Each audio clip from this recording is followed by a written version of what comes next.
수험생 여러분 안녕하십니까. 지적애도의 송료입니다.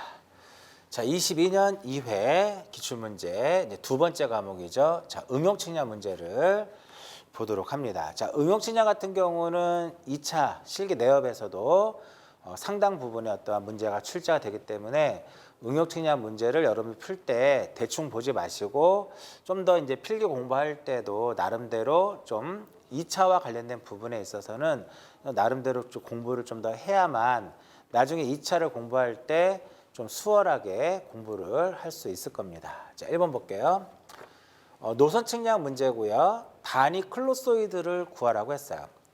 이때 단위 클로소이드 이 L은 R분의 A분의 무엇으로 계산이 되냐면 단위 클로소이드 요 L은 A분의 L로 표시가 돼요.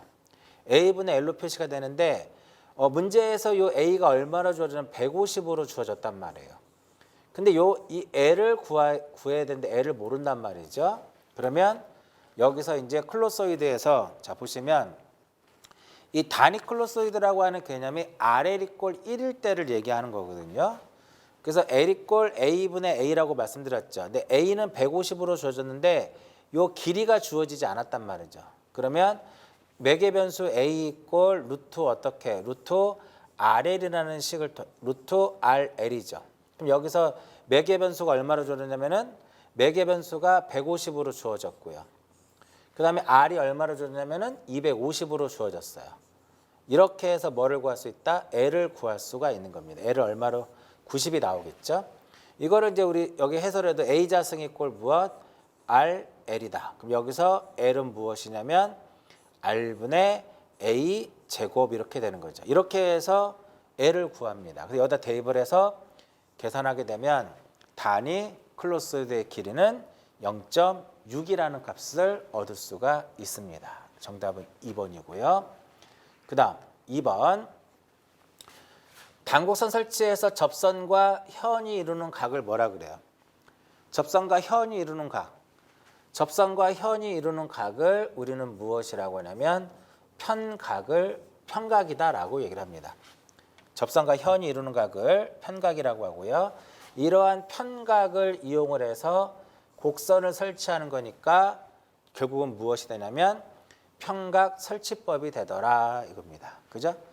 노선 측량에서 이 편각 설치법 같은 경우는 실기 2차 시험에서도 굉장히 시험에 출제가 많이 되고요. 단곡선 설치 방법에는 여러 가지가 있어요. 편각 설치법, 접선 편거와 현 편거를 이용하는 방법, 중앙종거법, 접선에서 직거를 이용하는 방법이 있는데 이 중에서 가장 정밀도가 높기 때문에 가장 많이 사용되는 것이 편각을 이용해서 설치하는 방법, 즉 편각 설치법이에요. 이게 바로 편각이죠. 그래서 시단 편각 구하고 20m에 대한 편각을 구해서 편각을 이용을 해서 이 곡선을 설치하는 이러한 방식을 우리는 무엇이라고 하냐면 편각 설치법이다라고 얘기를 하고요. 이때 편각 설치법에서는 곡선 반경 R하고 교각 I가 가장 중요한 요소다. 그죠? 곡선 반경 R하고 교각 I가 가장 곡선에 있어서 요소에서는 가장 핵심적인 요소가 됩니다. 편각 설치법. 보통 편각 어떻게 구해요? R분의 얼마? R분의 L에다가 곱하기 얼마? 곱하기 파이분의 90 이렇게 해서 무엇을 구하냐면은 편각을 구하게 됩니다. 정답은 3번이고요. 23번. 자, 터널 측량에서 이와 같은 어떤 좌표가 주어지고 무엇을 구하시오?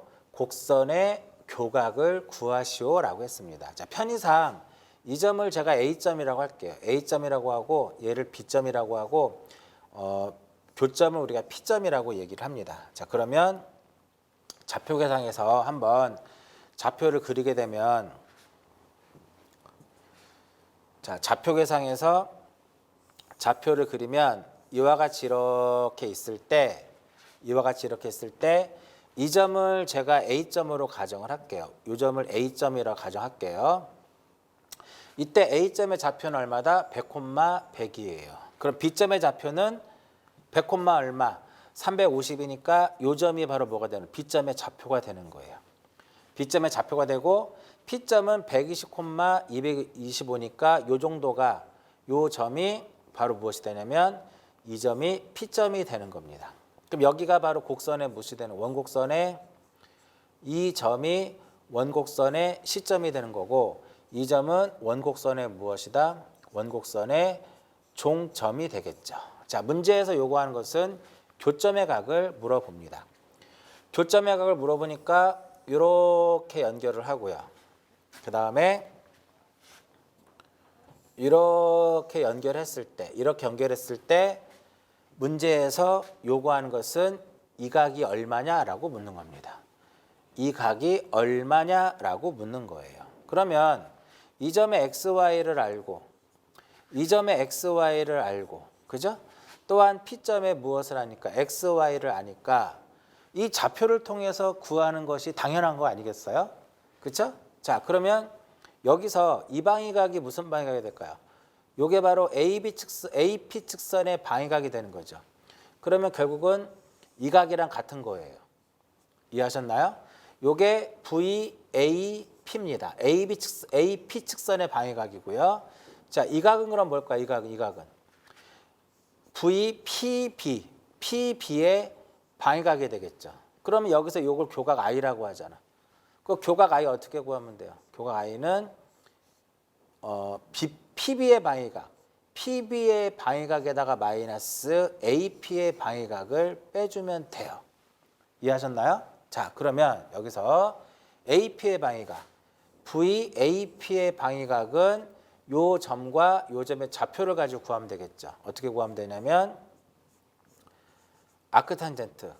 아크탄젠트에서 P에서 A를 빼야 되는 거죠. AP의 방위각이니까 XP-XA분의 YP-YA를 하게 됩니다. 그러면 여러분들 책에도 나와 있듯이 대략적으로 80도 정도 나와요. 80도인데 여기서 꼭 확인해야 될 것은 XP에서 XA를 빼면 플러스가 나오고 얘도 플러스가 나옵니다.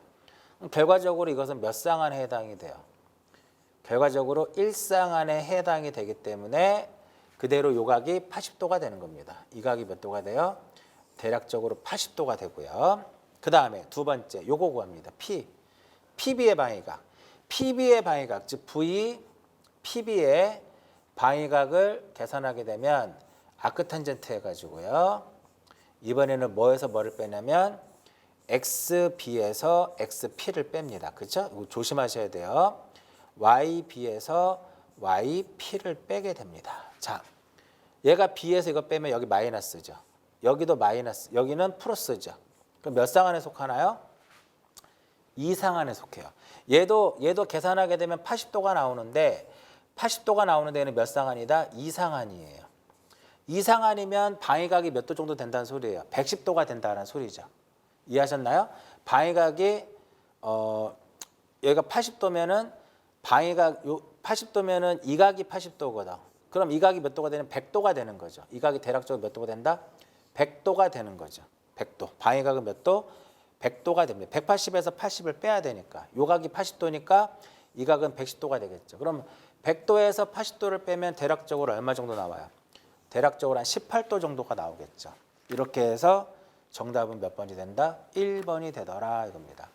결국은 이 그림을 통해서 표에서 주어진 이 값들을 통해서 여러분들이 대략적으로 그림을 그려보고 곡선이라고 하는 것이 곡선의 시점과 곡선의 종점과 그 다음에 그 교점이 도대체 무엇인지를 잘 파악을 한 다음에 서로 이것을 이은 다음에 좌표를 통해서 방위각을 구해서 교점의 이 각을 구하게 되는 거예요. 어렵지는 않습니다. 그렇게 시간도 많이 걸리지 않아요. 그렇죠? 원리만 알면 쉽고 빠르게 구할 수 있는데 원리를 모르니까 시간이 많이 걸리는 거예요. 그리고 포기해버리고 제가 설명해드린 대로 잘 보시고요. 이 두 개 어떠한 좌표를 통해서 방위각을 구하는 문제는 실기시험할 때 빼놓을 수 없는 굉장히 중요한 요소 중에 하나입니다. 잘 기억하시고요. 그 다음 4번 100제곱미터의 정사각형 면적을 0.1제곱미터까지 정확하게 구하기 위해서 거리 한 변의 측정 거리의 단위는 자, 이 문제를 딱 보면 어떤 식이 떠올라야 되냐면 A분의 면적의 정확도 A분의 델타 A 이꼴 2의 L분의 델타 L이라고 하는 자, A분의 델타 A는 면적의 정확도죠. 그 다음에 L분의 델타 L은 무엇이다? 거리의 정밀도입니다. 자, 면적의 정밀도는 거리의 몇 배? 2배입니다. 이것을 이용을 해서 여기서 이 문제에서 구하고자 하는 것은 이 델타 L이 얼마냐고 묻는 거예요. 이 델타 L이 얼마냐는 것이냐 이렇게 그러니까 넣어보면 A가 얼마? 100이죠.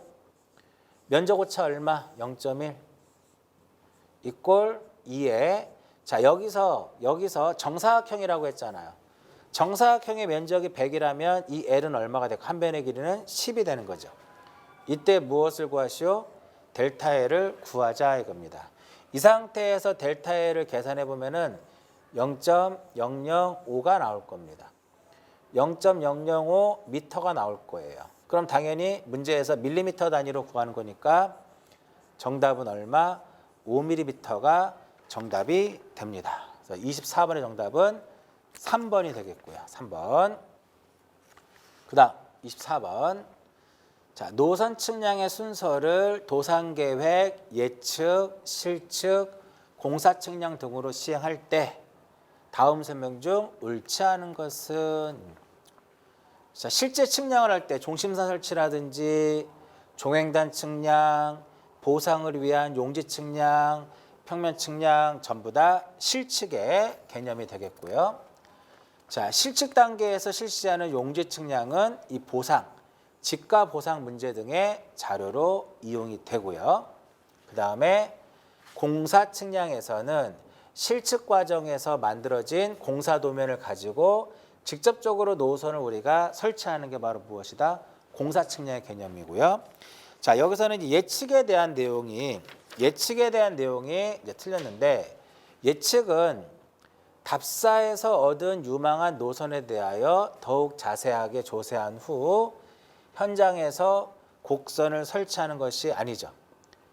예측이라고 하는 것은 답사에서 얻어진 유망한 노선에 대하여 더욱 자세한 조사를 하기 위해서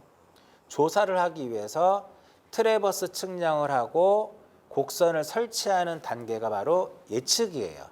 그래서 4번이 좀 살짝 의미상에서 잘못 설명이 됐습니다. 정답은 4번. 26번. 자, 26번은 A점의 좌표가 주어지고 B점의 좌표가 주어지고 높이가 주어졌어요.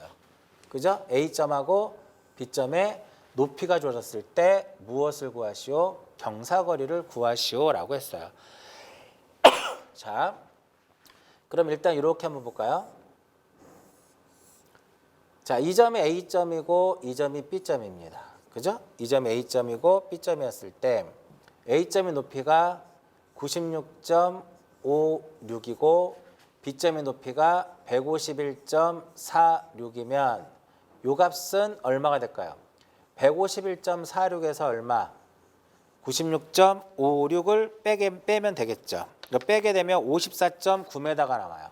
요게 54.9m가 나오더라 이겁니다. 그럼 이제 여기서 문제에서 요구하는 것은 이 길이가 얼마냐고 물어본 거잖아. 경사거리가 얼마냐라고 물어본 겁니다. 그러면 여기에서 문제상에 요 점에 XY가 주어지고 A점에 XY가 주어지고 B점에 뭐가 주어졌어요? XY가 주어졌으니까 두 점의 좌표를 통해서 우리는 무엇을 구할 수 있다? 이 수평거리를 구하게 되는 겁니다. 그렇죠? 수평거리 AB 거리 어떻게 구할까? AB 거리는 뭐 이거 매번 나오는 내용이죠. 루트 해가지고 루트 XB 마이너스 무엇? XA의 제곱에다가 플러스 YB 마이너스 YA의 무엇이다? 제곱 이와 같이 해서 계산을 하게 됩니다. 자, 이 값이 XA가 되는 거고요. 이게 XB가 Y 자, 이 값은 YA가 되겠죠. 이거는 XB가 될 것이고 얘는 YB가 됩니다. 적절하게 집어넣고 이것을 계산하게 되면 813점. 813점 얼마가 나오냐면은 2m가 나옵니다. 그러면 결과적으로 요 길이는 이 경사거리는 이거의 제곱에다가 플러스 얼마? 요 값의 제곱에 뭐를 씌워주면 돼요? 루트를 딱 씌워주면 되겠죠. 그렇죠? 이렇게 해서 계산을 하게 되면 얼마가 나오냐면은 815m가 나옵니다. 그래서 26번의 정답은 몇 번? 3번입니다. 결국은 두 점에 주어진 좌표를 가지고 수평거리를 구하고요. 그리고 두 지점에 대한 표고값을 통해서 고조차를 구한 다음에 이 사거리를 구할 때는 역시 피타고라스 정리를 통해서 경사거리를 구하면 되는 거죠. 굉장히 어려운 문제는 아니고요. 자, 27번. 우리가 이제 도로 현장에 가게 되면 이 도로에 종단면도라는 것을 항상 옆에 끼고 다녀요. 왜? 그것을 통해서 우리가 측량도 하고 시공도 하거든요. 그러면 이러한 종단면도에는 어떠한 내용들을 기록하느냐? 이렇게 생겼습니다. 측점이 있고요. 측점 간의 거리가 있고 누가거리가 있고요. 지방고, 구배. 지방고와 구배를 통해서 이제 구배가 나오면 계획고를 구하고 계획고하고 지방고를 통해서 성토고와 절토고를 구합니다. 이렇게 생긴 게 바로 뭐냐면 종단면도의 기재사항들이에요. 여러분들이 2차 시험에서 2차 실기 시험에서 굉장히 출제 빈도가 높은 것 중에 하나가 바로 이 종단면도를 전시와 후시의 거리만 주어지고요. 그죠? 전시와 후시의 값만 주어지고 별도로 지방고 구한 다음에 구배가 주어지고 어떤 한 측선에 대한 계획고가 주어지면 그 계획고를 통해서 나머지 집안의 측점에 대한 계획고를 다 구해 나가는 거죠. 그리고 지방고와 계획고를 비교했을 때 여기가 지방고인데 계획고가 여기다. 그러면 이만큼 무엇을 해야 돼요? 성토를 해야 되겠죠. 그래서 지방고와 계획고의 어떤 높이를 이용을 해서 성토를 해야 될 것이냐 절토를 해야 될 것이냐를 판단하게 되는 겁니다. 자, 이것이 바로 종단면도의 기재사항이다. 자, 그러면 보시면 종단면도에는 이런 내용은 없어요. 절토라든지 성토량, 성토, 절토, 단면적. 이것은 횡단면적을 보면 알 수 있는 거예요. 계획선의 경사, 이 경사를 다른 말로 우리가 무엇이라고 하냐면 경사를 다른 말로 구배다라고 얘기를 합니다. 측점 간의 거리 주어졌죠. 누가거리고요. 계획고, 지방고를 알면 절토고와 성토고를 구할 수 있게 되는 겁니다. 따라서 27번의 정답 몇 번? 그렇죠. 4번이죠. 28번. 자, 유토곡선에 대한 성질이다. 이 중 틀린 것은. 자, 유토곡선은 작성하는 이유는 일단 토량의 어떠한 토량, 절토를 했을 때, 성토를 했을 때 이걸 어떻게 우리가 유용하게 사용할 것이냐. 토량 이동에 따른 공사 방법이라든지 순서를 결정하기 위해서, 그리고 운반거리를 산출하기 위해서. 운반거리를 산출하게 되면 그에 따른 무엇? 토공기계를 선정할 수 있습니다. 또 토량을 배분하기 위해서 하는데 경사가 이렇게 상향으로 가게 되면 경사가 이렇게 상향으로 갔을 때는 무엇이 된다? 절토 구간이에요. 그러니까 이 구간은 절토 구간입니다. 경사가 상향으로 가면 절토 구간이고 하향으로 가게 되면 이건 무엇이다? 성토 구간이에요. 그러면 여기에서 이 구간은 절토 구간이고 이 구간은 뭐가 돼요? 성토 구간이 돼요. 그러니까 극대점이죠. 이게 극대점인데 극대점은 결과적으로 절토에서 어디로 가는 것이다? 절토에서 성토로 넘어가는 구간이더라 이겁니다. 그 다음에 여기 극소점은 가장 작은 이 국소점은 반대로 성토에서 어디로 가는 거예요? 성토에서 절토 구간으로 바뀌는 구간이더라 이겁니다. 개념 정도 알아두시고요. 자, 그러면 2번이 틀렸죠? 극대점은 절토에서 성토로 가는 거고요. 극소점은 성토에서 무엇으로 가는 것이다? 절토로 가는 것이다 이겁니다. 하향이면은 뭐라 그랬어? 하향이면 성토를 한다 그랬고 상향이면 절토한다 그랬죠. 절토와 성토의 평균 운반거리는 토량의 2분의 1 점 간의 거리로 하고요. 그래서 유토곡선에서 총 토곡량은 유토곡선과 평행선으로 둘러싸인 부분의 면적에 해당된다. 참고적으로 알아두시고요. 정답은 2번입니다. 29번 하천 측량이네요. 어떤 기간 동안의 수위 중 높은 수위와 낮은 수위의 관측 횟수가 같은 수위를 우리는 무슨 수위라고 하냐면 평수이다라고 얘기를 해요. 평수위. 그래서 185일 이상 이보다 적어지지 않는 수위를 평수위라고 하는데 이렇게도 표현을 해요. 어떤 기간 동안의 수위 중 높은 수위와 낮은 수위의 관측 횟수가 같은 수위를 평수위라고요. 자, 최저 수위, 평균 최저 수위는 수리 목적, 이수 목적에 사용을 하고 평균 최고 수위는 교량이라든지 제방 이런 것들을 만들 때 치수 목적으로 사용을 합니다. 자, 355일 이보다 적어지지 않는 수위를 갈수위, 275일 이상 이보다 적어지지 않는 수위를 저수위 이렇게 얘기를 해요. 그러니까 하천 측량에서는 이와 같이 수위와 관련된 용어의 정의가 자주 출제가 돼요. 정답은 1번 평수위입니다. 30번. 자, 그림과 같은 토지 A, B, C, D, E를 동일 면적으로 했을 때 DC의 연장선상에 경계점 F를 설치하고자 한다. 이때 문제에서 이 길이를 구하시오라고 했습니다. 이 길이를 구하라고 했는데 자 보시면 이 면적과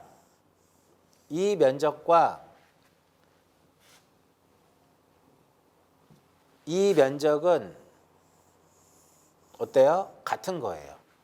같다라는 거예요. 자, 동일 면적이라고 좀 표현해놨죠.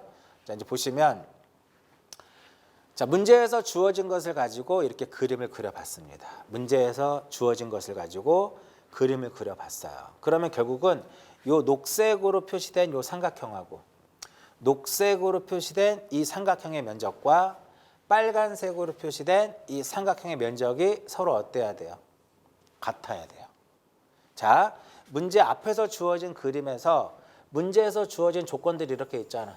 조건들을 여기다가 그림을 표시를 합니다. 꼭 표시를 하세요. 그리고 이 녹색의 삼각형과 이 빨간색의 삼각형의 면적이 같아야 돼요. 왜?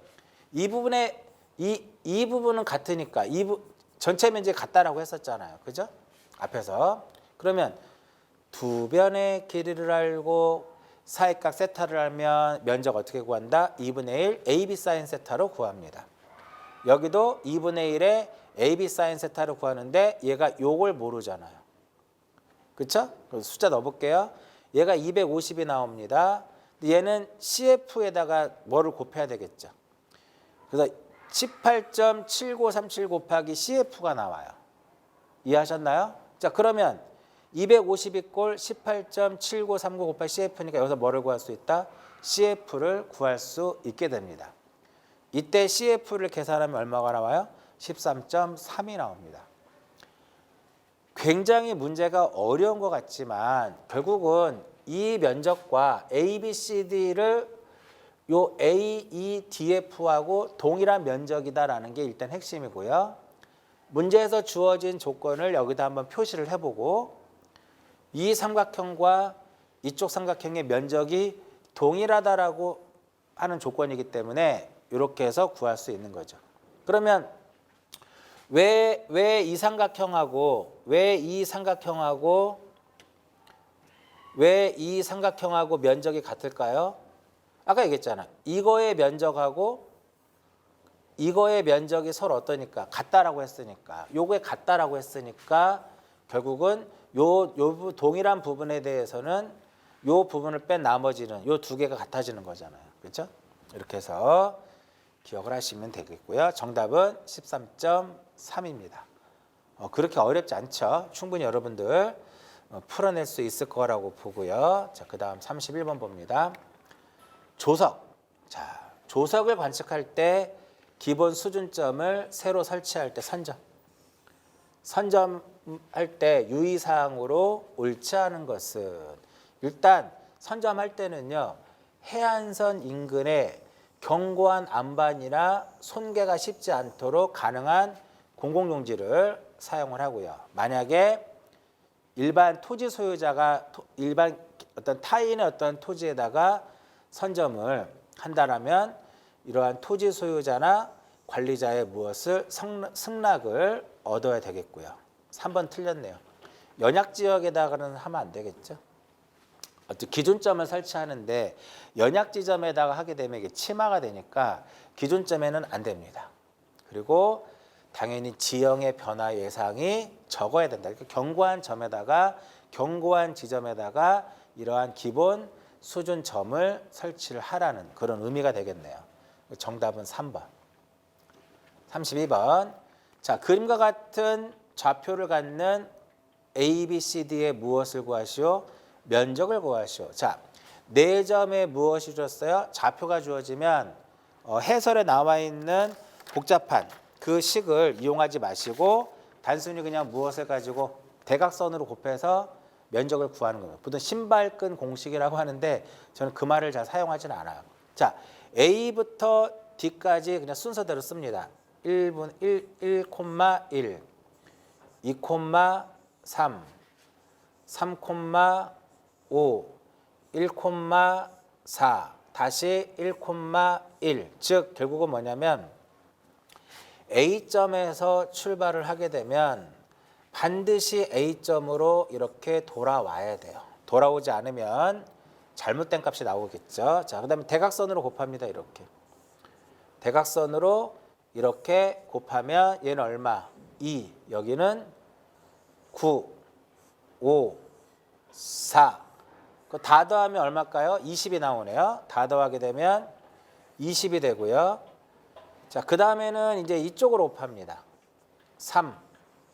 이쪽으로 곱해요. 10. 이쪽으로 곱하면 12. 이쪽으로 곱하면 1. 이걸 다 더하면 3에다가 10에다가 12에다가 1을 더하게 되면 26. 26이 나옵니다. 이거를 빼요. 그럼 빼면 얼마? 6이 나오는데 이 6의 개념이 저 필지. 요 다각형의 몇 배에 해당하는 2배에 해당하는 면적이에요. 나누기 얼마? 2를 하게 되면 3이 나온다는 소리입니다. 이렇게 좌표를 가지고 면적을 이렇게 구하는 거예요. 굉장히 쉬운 부분이죠. 뭐 충분히 여러분들이 계산기를 손으로도 계산하는데 계산기를 이용하면 더 빠르고 정확하게 구할 수 있을 겁니다. 33번. 자, 지하 시설물의 탐사 방법 중에 조사 구역을 적당한 격자 간격으로 분할하여 그 격자점에 대한 자력값을 관측함으로써 자성체의 분포를 추정할 수 있는 거. 자성체. 그러니까 그것만 보더라도 뭘까요? 자기탐사법이에요. 이렇게 어떤 키워드를 통해서 답을 찾는 연습도 하시면 좋을 것 같습니다. 정답은 2번. 44번. 자, 하천 측량에서 이제 유속을 구하는데 문제에서 0.2H, 0.6H, 0.8H에 대한 V의 0.2와 V의 0.6과 V의 0.8이 주어졌죠. 이렇게 이 지점에 대한 유속이 주어지고 그것에 대한 평균 유속을 구하라고 하게 되면 뭐 1점법도 있고 2점법도 있고 3점법도 있는데 사실은 1점법으로 구해라, 2점법으로 구해라, 3점법으로 구해라 명시가 돼야 되는 게 원래 맞아요. 근데 그런 말이 없으면 그냥 세 지점에 대한 유속이 주어졌기 때문에 이것은 평균 유속을 어떻게 구하자? 3점법을 통해서 평균 유속을 구하자 이렇게 보시면 돼요. 그럼 3점법에 의한 평균 유속은 4분의 1에 V의 0.2 플러스 2에 V의 0.6 플러스 V의 0.8이죠. 여기다 그대로 대입을 하게 되면 얼마가 나오냐면 0.555 m/s가 나옵니다. 따라서 34번의 정답은 몇 번? 3번입니다. 35번. 자, 노선 측량에서 노선을 선정할 때 가장 우선시 되는 것. 자, 우리가 쉽게 생각하면 고속도로를 개선한다라든지 어떠한 지역에서 우회도로를 만들 때 가장 중요하게 판단되는 게 뭘까요? 경제성이에요. 수송량 및 경제성이 노선을 선정할 때 가장 우선시 돼야 됩니다. 자, 노선 선정 시 주의사항을 한번 보게 되면 뭐 여러 가지가 용지비 및 기존 이전비가 적게 들어야 될 것이고 수송량이 많아야 될 것이고 가급적이면 직선이 될 것이고 배수가 원활해야 되는데 이 중에서도 가장 중요한 건 뭐다? 경제성이에요. 정답은 4번입니다. 그 다음 36번 수준 측량 결과 다음과 같은 그림을 얻었을 때 계획고 몇 메타? 5m로 하기 위한 토량을 구하시오라고 했습니다. 그럼 먼저 각각의 어떠한 4.5m 각각의 주어진 높이를 이용을 해서 전체에 대한 뭐를 구해요? 최적을 구합니다. 일단 전체에 대한 최적을 구하고요. 전체에 대한 어떠한 토량을 구한 다음에 그 다음에 두 번째로는 5m 전체 높이를 각각의 전체 높이를 몇 m라고 했을 때 5m에 대한 토량을 구해서 이 토량과 전체 토량을 비교를 하는 거예요. 비교를 했을 때 전체 토량이 5m의 어떠한 토량보다 많다면 절토를 해야 되는 것이고 5m의 토량이 전체 어떠한 높이 값에 대한 토량보다 많다면 성토를 해야 되는 거죠. 그 먼저 첫 번째 뭐를 구하자? 전체 어떠한 높이 값에 대한 최적을 구합니다. 전체 토량 V1을 구하는데 공식이 이렇게 되죠. 자, 그럼 여기서 4.5, 6.0, 5.0, 4.5, 6.5는 한 번 사용하는 높이 측정할 때 요 값에다가 넣어주면 되는 거고요. 5.5와 4.8은 두 번 사용하니까 여기에다 넣어주면 되겠고 4.5는 한 번 사용하니까 여기다 넣어주면 되겠죠. 얘는 네 번째 쓰는 건 없습니다. 이렇게 해서 요 A라고 하는 것은 하나의 면적이니까 20 곱하기 얼마? 20 곱하기 10을 하면 되겠죠. 이렇게 해서 전체에 대한 최적을 구하게 되면 3030이 나옵니다. 그 다음에 두 번째는 아까 얘기한 것처럼 이것을 전보다 몇 m로 보는 거예요? 전부 다 5m로 전부 다 보는 겁니다. 이 높이를 전부 다 5m로 보기 때문에 하나의 면적이 얼마예요? 200이니까 200 곱하기 5를 하게 되면 하나의 면적은 최적은 1000이 되겠죠. 그죠? 5m에 대한 계획 토량을 계산하게 되면 NA가 되면 뭐가 돼? 전체 면적이 되겠죠. 곱하기 5를 하게 되면은 최적이 나옵니다. 얼마가 나오냐면 3000이 나와요. 즉 얘를 5m로 정지 작업을 지금 하고자 합니다. 5m로 정지 작업을 할 때 토량이 3000이에요. 그러면 실제 토량은 3030이니까 30만큼 뭐를 해야 될까요? 깎아야 되겠죠. 30만큼 절토를 해야 된다 이겁니다. 굳이 5m 계획고 5m라고 하기 위한 토량을 구할 때 V2-V1을 해서 마이너스 30이 나와서 절토량이 되는데 굳이 V2-V1 안 해도 돼요. V1-V2를 해도 상관없습니다. 다만 정지 작업을 하기 위한 5m로 정지 작업을 하기 위한 그 토량과 실제 토량을 비교했을 때 실제 토량이 많으니까 이만큼 깎아야 된단 말이죠. 그렇죠? 따라서 정답은 무엇이다? 절토량 33제곱미터가 되는 겁니다. 또 문제를 풀고 나서 엉뚱하게 성토량을 쓰시면 안 돼요. 비교 한번 해보세요. 현재 최적은 얼마인데 5m일 때 최적은 얼마다. 비교해보면 과연 우리가 얘가 계획이 되는 거니까 성토를 할 것이냐 절토를 할 것인지를 판단이 쓰겠죠.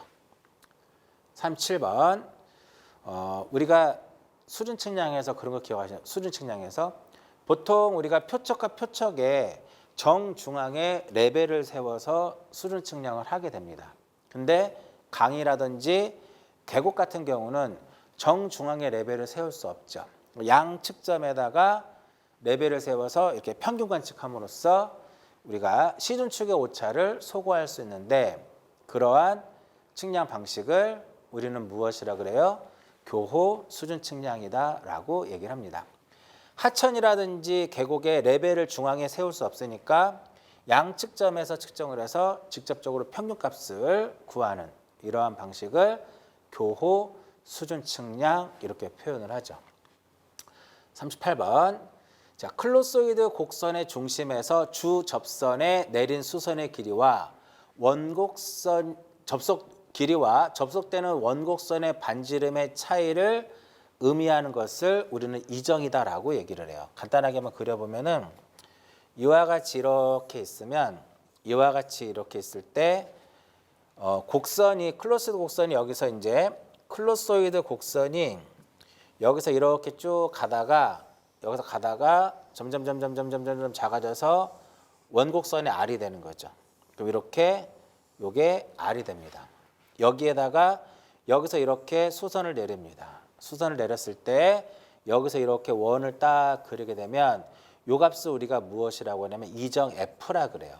그래서 이정 F는 곡선의 어디를 통과한다? 중앙을 통과한다. 이렇게 또 표현을 하거든요. 일단 이것은 용어의 정입니다. 38번의 정답은 이정입니다. 이정량 F. 정답 1번. 37번. 선박에서 음향측신기. 음향측신기는 이 수심을 관측하는 거예요. 음향측신기로 음파를 발사하여 수신할 때까지 걸린 시간이 0.1초였다. 이때 수심을 구하시오라고 했습니다. 자, 문제를 읽고 그림을 그리면 쉽게 답을 찾을 수가 있을 겁니다. 자, 78m가 나오는데 한번 볼게요. 왜 78m인지. 다 풀어놓고 75m 쓰는 사람 있어요. 자, 봅니다. 수면이 이렇게 있고요. 그 다음에 바닥이 이렇게 있습니다.